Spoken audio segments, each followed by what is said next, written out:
अस्सलाम वालेकुम dear students, आज हम मैट्रिक्स के बारे में पढ़ेंगे कि मैट्रिक्स क्या होता है। उसके बाद पढ़ेंगे रोज़ एंड कॉलम्स के बारे में पढ़ेंगे और उसके बाद पढ़ेंगे कि हमारे पास इक्वल मैट्रिक्स क्या होते हैं, मैट्रिक्स की ऑर्डर क्या होती है। तो जो जनरल डिफिनीशंस है, जनरल टर्म है, जो भी एक्सरसाइज 1.1 में इस्तेमाल होंगी, तो उन सब चीज़ों के बारे में अब पहले अपने जहन को क्लियर करेंगे। उसके बाद उसकी क्वेश्चंस करेंगे तरतीब से, लेक्चर वाइज, लेक्चर 1 2 3 इस तरह के सारे का जितने भी क्वेश्चन हैं उन सब का लेक्चर बनाएंगे। सो डियर स्टूडेंट, सबसे पहले हम मैट्रिक्स के बारे में जानते हैं कि मैट्रिक्स क्या होते हैं। तो डियर स्टूडेंट्स, जिस तरह की डिफिनीशन है कि matrix is a rectangular array of real number enclose in a square bracket, ये इसका डिफिनीशन है। इसका मतलब ये है कि मैट्रिक्स क्या होती है, एक जब तुम किसी भी नंबर को किसी भी नंबर्स को तरतीब में लिख लेते हो और फिर उसको स्क्वायर ब्रैकेट्स में इनक्लोज कर लेते हो, तो इस चीज़ को फिर हम मैट्रिक्स का नाम दे देते हैं। मतलब ये कि फॉर एग्ज़ाम्पल मैंने कुछ नंबर लिख लिए। फॉर एग्ज़ाम्पल मैं एक मैट्रिक्स लिखता हूँ 1 2 3, ये मैंने कुछ नंबर लिख लिए जो कि इक्वल स्पेस पे मैंने कुछ नंबर लिख लिए और उसके बाद मैंने क्या फिर इसको मैंने इनक्लोज किया स्क्वायर ब्रैकेट में।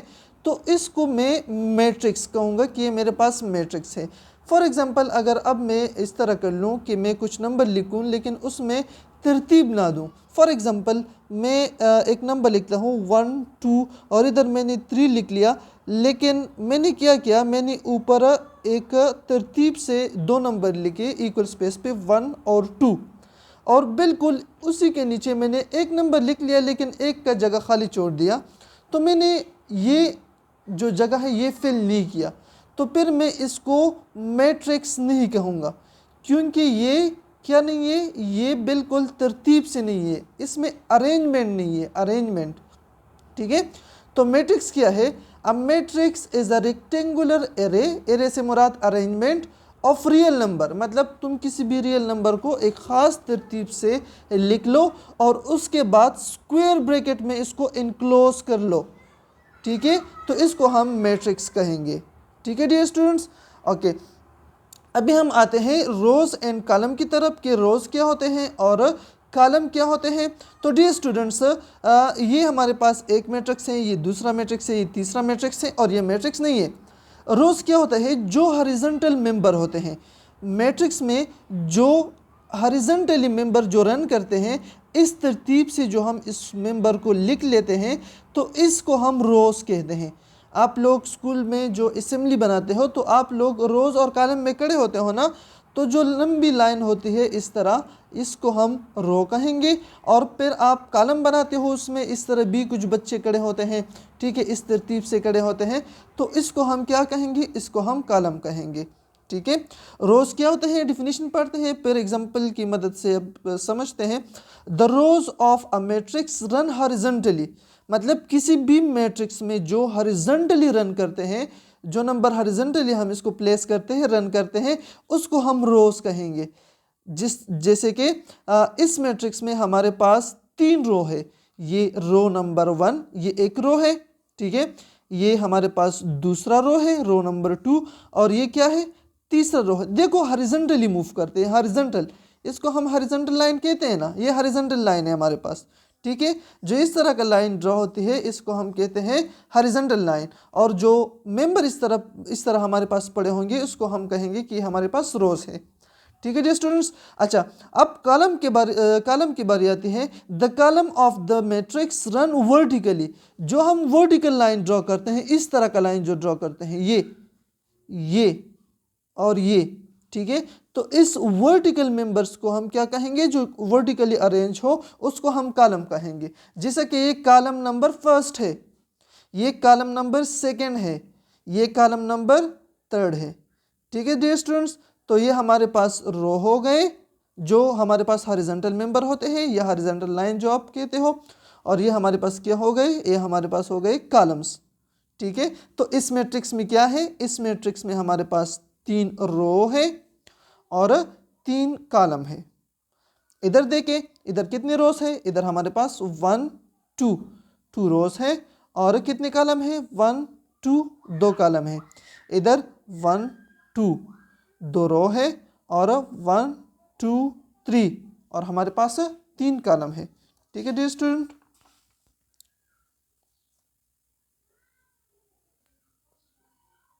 अच्छा डियर स्टूडेंट्स, अब हम पढ़ते हैं ऑर्डर ऑफ अ मैट्रिक्स के बारे में कि एक मैट्रिक्स का ऑर्डर क्या होता है। डियर स्टूडेंट्स, पहले हमने मैट्रिक्स जाना, उसके बाद हमने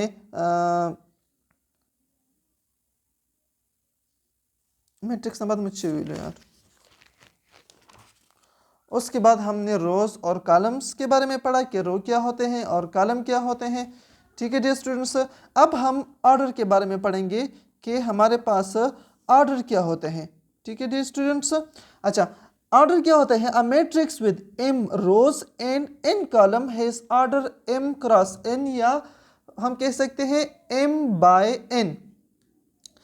मतलब कोई भी मैट्रिक्स हो, उसमें उसके जो जितने भी रोज हैं, इन्होंने रोज को m से रिप्रेजेंट किया है। ठीक है, और जो कॉलम है उसको इन्होंने n से रिप्रेजेंट किया है। ठीक है डियर स्टूडेंट्स, जैसे कि हमारे पास ये कितने रो है? 1 और ये 2। ठीक है, तो m की जगह क्या आएगा? m की जगह 2 आएगा। हमारे पास 2 रो है, m से मुराद रोज और n से मुराद क्या है? कॉलम है। फॉर एग्जांपल 1 एंड 2, इधर हम 2 पुट करेंगे कि मतलब इस मैट्रिक्स का ऑर्डर क्या है? इस मैट्रिक्स का ऑर्डर ये है कि इसमें 2 रो है और 2 कॉलम है। 2 बाय 2, या हम लिख सकते हैं 2 क्रॉस 2, जो भी आपको मुनासिब लगे आप इसको रिप्रेजेंट कर सकते हो। ठीक है dear students, once again definition देखिए, a matrix with m rows, एक मैट्रिक्स जिसमें m रोज हो, कितने नंबर? मतलब m नंबर ऑफ रोज हो, and n column has order m by n, उसको हम इस तरह लिखते हैं। b में देख लें, हमारे पास 2 रो है 1 एंड 2, इसमें 3 कॉलम है 1 2 एंड 3। तो इसमें क्या है? इसमें 2 रोज है और 3 कॉलम है। तो ऑर्डर को हम क्या कहते हैं? रो बाय कॉलम। तो कितने रो है? 2, कॉलम कितने हैं? 3, सो 2 बाय 3, या तुम लिख सकते हो 2 cross 3। 2 cross 3 is the order of this matrix. 2 by 2 is the order of this matrix. अभी हम इक्वल ऑफ 2 मैट्रिक्स के बारे में कहेंगे कि 2 मैट्रिक्स कब इक्वल होंगे। मैट्रिक्स के बारे में हमने जाना, उसके बाद रोज एंड कॉलम के बारे में हमने जाना, उसके बाद ऑर्डर के बारे में हमने जाना। अब पढ़ेंगे कि 2 मैट्रिक्स आपस में कब इक्वल होंगे। तो इसका जो डिफिनीशन है या इसके जो स्टेटमेंट है, इस पे आप थोड़ा सा गौर कर लीजिएगा। 2 matrix A and B are said to be equal if, 2 matrix आपस में तभी इक्वल होंगे जब both matrix are of the same order. Order आपने पढ़ा ना कि कितने रो कितने कॉलम है, मतलब 2 मैट्रिक्स आपस में तभी इक्वल होंगे जब उसका ऑर्डर सेम होगा। मतलब ए हमारे पास 2 बाई 2 मैट्रिक्स है, 2 रो 2 कॉलम है, और बी हमारे पास क्या है? 2 बाई 3 मैट्रिक्स है। तो आया ये आपस में इक्वल हो सकते हैं? बिल्कुल नहीं, क्योंकि इसका ऑर्डर सेम नहीं है। ठीक है, मतलब ये 2 बाई 2 वाला है और ये 2 बाई 3 वाला है, तो ये आपस में इक्वल नहीं हो सकते। तो इस पे जो पहला कंडीशन है ये अप्लाई नहीं होता है, तो मतलब ये कि ये दो ए और बी आपस में इक्वल नहीं है। ठीक है, इधर एग्जांपल में लिखा है they have same number of rows and column, तो इसमें सेम नंबर ऑफ रोज किधर है? इधर 2 रोज 2 कॉलम है, इधर 2 रोज 3 कॉलम है, तो same number of row column तो नहीं है इन 2 मैट्रिक्स में। ठीक है, अच्छा, बाज दफा इस तरह होता है कि ऑर्डर सेम होता है, ये भी 2 बाई 2 होगा, फॉर एग्जांपल ये भी 2 बाई 2 हो, same number of rows and column होते हैं, लेकिन दूसरा कंडीशन जो है the element and the corresponding position in A and B are equal. मतलब कि जो एलिमेंट होंगे इसके अंदर, जो ये एलिमेंट है 8 2 1 2 3 6 5 4, इस तरह के जो एलिमेंट है, अगर दूसरे मैट्रिक्स के एलिमेंट इस तरह होंगे, सेम पोजीशन पे सेम एलिमेंट, तभी इक्वल होंगे। जैसे कि इस एग्जांपल को आप देखें, ये हमारे इसका ऑर्डर क्या है? 2 रोज है और 3 कॉलम है, सो 2 बाई 3 इसका ऑर्डर है, 2 बाई 3।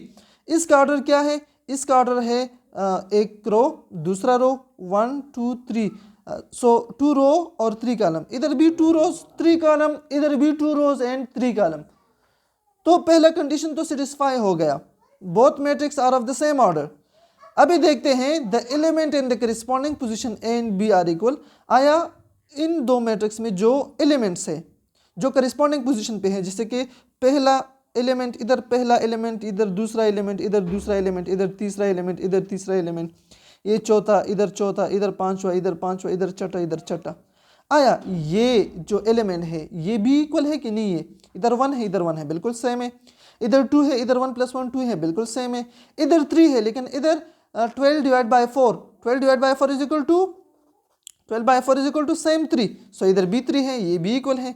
इधर 6 है, इधर 6 + 2 6, ये भी इक्वल है। 5 है, इधर 10 डिवाइड बाय 2 भी 5 है। इसका मतलब ये है कि इन दो मैट्रिक्स का ऑर्डर भी सेम है और इनमें जो एलिमेंट्स है ये भी सेम है। तो इसका मतलब ये है कि ये दो मैट्रिक्स आपस में इक्वल है। ठीक है, these are equal matrix, these are equal. इधर हम लिख सकते हैं कि दीज आर इक्वल। ठीक है डियर स्टूडेंट्स। अच्छा, अब इधर आते हैं, देखते हैं कि आया ये दो इक्वल है कि इक्वल नहीं है। तो देखते हैं, पहले सबसे पहले इसका जो पहला कंडीशन है इसका ऑर्डर देखते हैं। इसका ऑर्डर क्या बनता है? इसका ऑर्डर बनता है 3/2। इसका ऑर्डर क्या बनता है? इसका ऑर्डर बनता है 3/2। इसका ऑर्डर क्या बनता है? इसका ऑर्डर बनता है 2/2।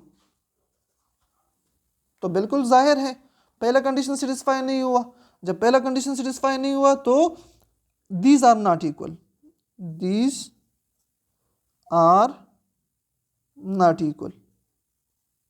ठीक है, ये इक्वल नहीं होंगे क्योंकि इसका ऑर्डर सेम नहीं है।